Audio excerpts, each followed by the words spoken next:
అందరికీ నమస్కారం. 75 ఏళ్ల స్వతంత్ర భారతదేశంలో దేశం గర్వించదగ్గ అతిపెద్ద విదేశీ పెట్టుబడి కరువుకి నిలయమైన అనంతపూర్ జిల్లాలో పెనగొండలో దాదాపు 13,500 కోట్లు విలువ చేసే కియా కార్ల సంస్థను తీసుకొచ్చిన ఘనత చంద్రబాబు నాయుడు గారిది. కరువు సీమలో కియా కార్లను పరుగులు పెట్టించిన ఘనత చంద్రబాబు నాయుడు గారిది.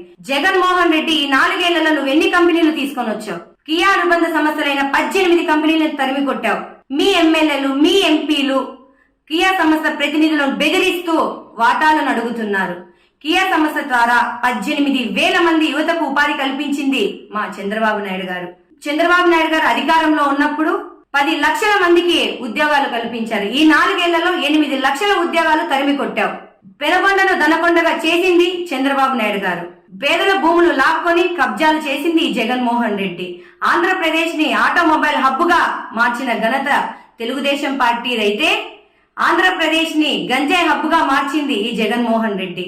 ఆనాడు పెనగొండను రాజధానిగా చేసుకొని రాయలసీమను రతనాల సీమగా మార్చి పరిపాలించిన శ్రీకృష్ణదేవరాయలు అయితే పెనగొండ వైపు దేశం మొత్తం చూసేలా పెట్టుబడులను తీసుకొని వచ్చి ఉపాధి కల్పించి అభినవ శ్రీకృష్ణదేవరాయలు మా చంద్రబాబు నాయుడు గారు. ఈ 4 ఏళ్లు కూడా చంద్రబాబు నాయుడు గారు అధికారంలో ఉండింటే కియా లాంటి ఎన్నో సంస్థలు ఆంధ్ర రాష్ట్రానికి వచ్చేవి. ఆంధ్ర రాష్ట్ర ప్రజలందరూ కూడా వివేకంతో ఆలోచించండి. రాబోయే ఎన్నికల్లో 175 స్థానాల్లో తెలుగుదేశం పార్టీని గెలిపించి తిరిగి నారా చంద్రబాబు నాయుడు గారిని ముఖ్యమంత్రి చేసుకొని ఆంధ్ర రాష్ట్రాన్ని అభివృద్ధి పదంలో మనం నడిపించాలని కోరుకుంటూ జై తెలుగుదేశం, జై చంద్రబాబు, జై లోకేష్ అన్న.